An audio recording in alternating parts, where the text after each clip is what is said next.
Comme nous l'avons vu dans la première partie, la justice sociale est extrêmement compliquée à mettre en application. Pourtant, grâce aux mécaniques de l'égalité et de l'équité que nous allons voir aujourd'hui, mettre en œuvre cette justice sociale de manière à ne nuire à personne est faisable et surtout loin d'être inutile.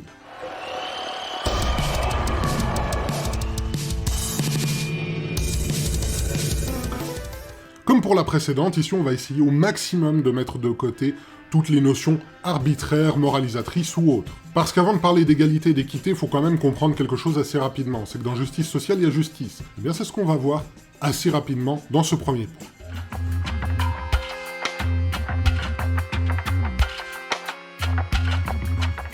La justice, on peut la décrire comme ayant trois formes principales. La justice peut être une norme, c'est-à-dire le droit et les lois qui sont écrites et qui régissent nos sociétés. La justice peut également être une institution, c'est-à-dire le pouvoir judiciaire, tout ce qui est chargé de faire appliquer ces droits et ces lois, donc par exemple les tribunaux et les magistrats. Et finalement, la justice peut être considérée en tant qu'idéal.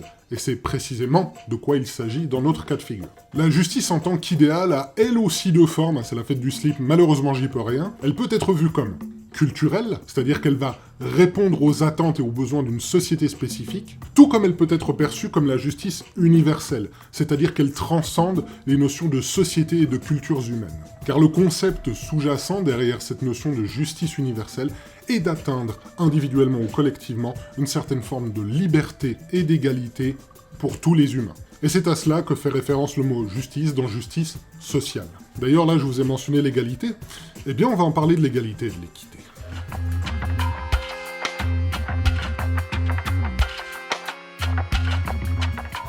Ces termes ont tendance à être souvent utilisés de manière un petit peu interchangeable, ce qui peut créer parfois des confusions. Mais concernant leur similitude, ce qui fait qu'on a tendance à les interchanger un peu au petit bonheur la chance, l'égalité et l'équité fonctionnent toutes deux sur la base d'une démarche qui part sur un principe de justice et d'impartialité. Leur finalité est aussi la même. Permettre à tous de s'épanouir dans sa vie dans les meilleures conditions possibles, tout en ayant au moins l'opportunité d'essayer d'atteindre ses objectifs indépendamment de sa situation ou de son état. Par contre, même si elles se complètent, leur fonctionnement diffère très légèrement. Et on va prendre un exemple plutôt simple. Deux personnes partent le matin pour aller au travail. Elles doivent être à leur poste à 8 heures. Là où l'égalité intervient, c'est qu'elle met à disposition des transports publics pour ces deux personnes, leur permettant à toutes les deux d'arriver à l'heure à leur travail. Par contre, là, il y a un petit twist. L'une de ces deux personnes est paraplégique et donc se déplace en fauteuil roulant. Et c'est là que l'équité intervient.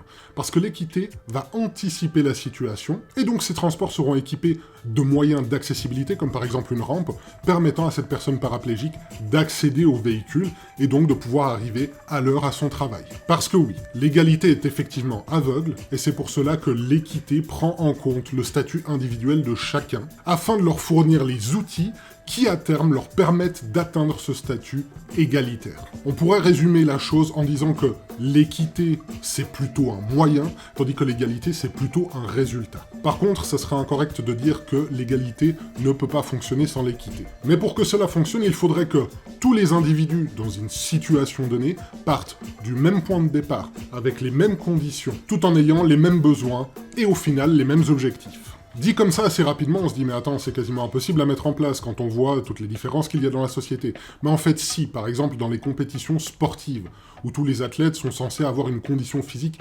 équivalente, ou en tout cas prédéfinie, et pratiquer leur sport en ayant les mêmes règles que tous les autres participants. Après bien sûr, il y a quelques exceptions, même dans le sport. Mais en dehors d'un cadre bien strict, très codifié, et surtout validé par tous les intervenants, dans la société, le fait est que c'est très rarement le cas. En revanche, en vous présentant les choses simplement comme ça, on pourrait se dire, oui, mais l'équité, du coup, c'est une manière de valoriser les personnes. Eh bien, pas nécessairement. Et pour cela, je vous propose un autre exemple. Même si rien ne devrait impacter la valeur d'une femme face à un homme et inversement proportionnellement, excepté bien sûr si vous faites appel à des notions culturellement arbitraires, le fait est qu'il existe malgré tout, quoi que vous en pensiez, des différences biologiques. Mais là où l'équité est importante, c'est qu'il faut faire la différence entre les hommes et les femmes.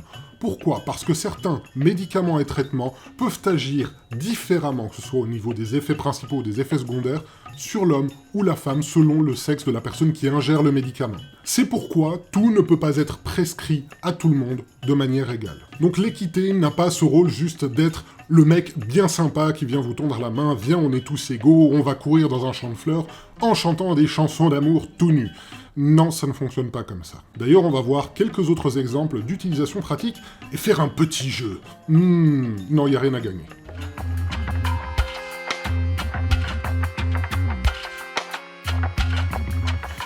Donc je me répète, oui, l'équité et l'égalité sont là pour mettre tout le monde à niveau, en tout cas le plus de monde possible. Mais il faut rester lucide dans son application, comme je vous l'ai décrit avec le dernier exemple.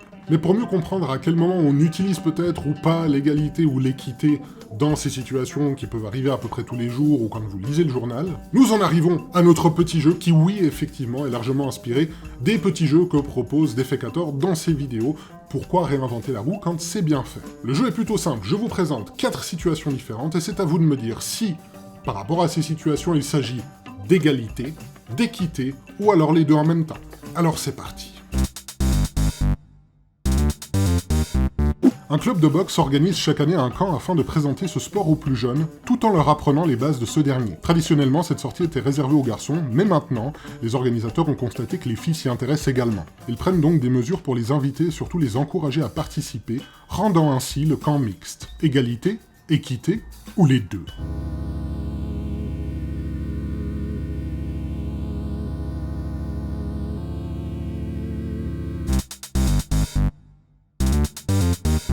Une commune prend la décision d'ouvrir une bibliothèque publique dans un quartier considéré comme pauvre ou démuni. Égalité, équité ou les deux.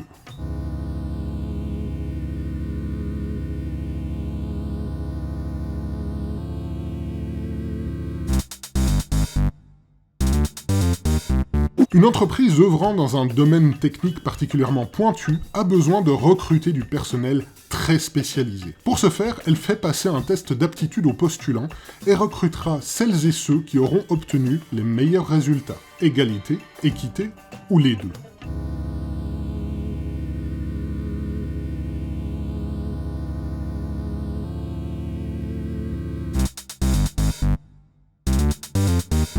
Suite au test d'aptitude de l'entreprise que je viens de vous citer, l'un des postulants n'a pas été retenu, ses résultats ayant été inférieurs à ceux des autres. Cette personne s'insurge contre la manière de procéder de l'entreprise, se sentant mis à l'écart en raison de son ethnie et décide d'entreprendre des démarches contre cette dernière. Égalité, équité ou les deux.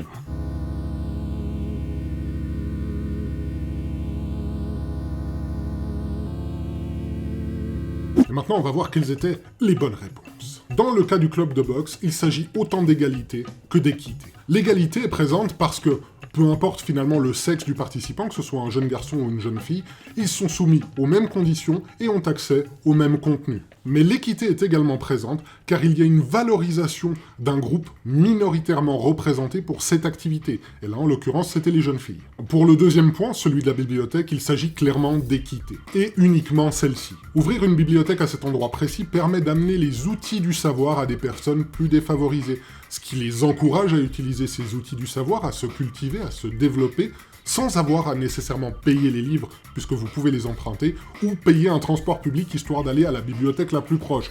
Chose que, étant donné qu'ils sont un peu plus défavorisés, ils ne feraient pas nécessairement. La troisième question, donc l'entreprise et sa méthode de recrutement, eh bien il s'agit purement et simplement d'égalité. Tous les postulants sont soumis au même test d'aptitude et sont départagés exclusivement sur leurs résultats par rapport à ce test et donc leurs compétences. Pour le dernier cas de figure, le postulant, qui est offusqué d'avoir été refusé car ses résultats n'étaient pas assez bons, c'est un peu particulier parce qu'en fait c'était un piège. Ce n'est ni de l'égalité, ni de l'équité, ni les deux. Pourquoi? Parce que c'est très représentatif d'une utilisation détournée de la justice sociale. Comme je l'ai dit avant, le test est basé sur la notion d'égalité. C'est dur de faire plus égal et plus impartial que ça. Et dans ce cas de figure, le postulant cherche à déverser sa frustration en faisant appel à des notions sociales afin de condamner l'entreprise plutôt que simplement d'accepter le fait qu'il a échoué au test, qu'il a obtenu de moins bons résultats, sans pour autant avoir été victime de discrimination de quelque façon que ce soit. Mais dans l'autre sens, ça marche également. C'est-à-dire accuser les gens qui sont effectivement victimes de certaines formes d'inégalité ou de discrimination, de se servir de la justice sociale comme bonne excuse. Elle n'est pas là pour servir de béquille, d'arme ou de justification à ceux qui exigent, veulent accéder ou renoncent à un statut ou une situation parce qu'ils l'ont décidé arbitrairement ou ne se sont pas donné les moyens d'atteindre leurs objectifs alors qu'ils avaient toutes les cartes en main pour le faire. La justice sociale est là pour combler les inégalités, mais préserver toutes les personnes de ces inégalités, qu'elles soient représentantes du groupe majoritaire ou du groupe minoritaire. Et avec ce dernier exemple, ça montre assez bien pourquoi il faut rester lucide et pragmatique, mais on va passer gentiment à la conclusion et voir qu'est-ce qu'on peut faire en complément à ce que j'avais déjà apporté dans la première partie.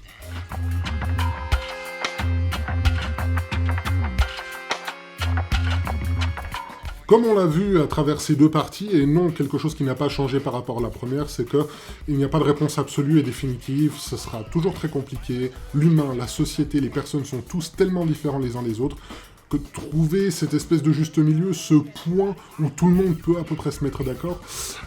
Donc finalement, la question à se poser, c'est plutôt, elle sert à quoi cette justice sociale? Eh bien, nous l'avons vu déjà pas mal de fois à travers cette vidéo, car oui, finalement, plutôt que de se concentrer sur la finalité, il faudrait peut-être recentrer sa vision des choses sur le chemin à parcourir. Le fait d'essayer de viser et d'atteindre, même si on ne l'atteindra probablement jamais, cette harmonie et cette paix entre toutes les personnes, parce que c'est le fait d'évoluer sans cesse qui nous rend meilleur. Mais pour proposer quelque chose de beaucoup plus concret et d'applicable qui peut faire en sorte qu'on vit mieux qui que vous soyez dans la société au quotidien, serait déjà de s'opposer à faire usage de la discrimination pour imposer un jugement de valeur sur une personne. Nous pouvons tous continuer à percevoir les gens comme un con ou une conne, mais cette considération devrait se faire uniquement sur son comportement et ses actes, pas le reste. Considérer une personne à la couleur de peau plus foncée comme un con parce qu'il a des comportements, je ne sais pas, criminels ou peu importe, ou qu'il dit de la merde, ou qu'il vous insulte ou vous manque de respect, ce n'est pas être raciste. C'est rejeter un comportement humain,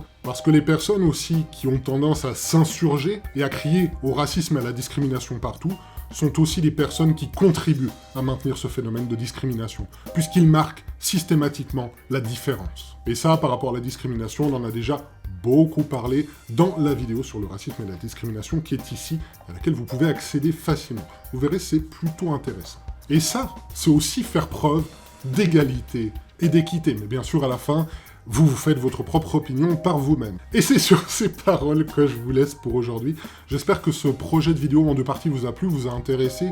J'ai essayé de soulever des points pertinents, d'être le plus factuel possible, même si, voilà, à la fin, des fois, au bout d'un moment, moi aussi, je suis un être humain. Ah, voyez-vous, j'ai des émotions, je ressens des choses, je crois. Mais l'essentiel, c'est que vous ayez une idée plus claire de la situation par rapport à cette notion de justice sociale. Et maintenant, j'arrête de m'étaler. Je vous dis à bientôt pour la prochaine vidéo. Comme toujours, prenez soin de vous et de vos proches. À plus.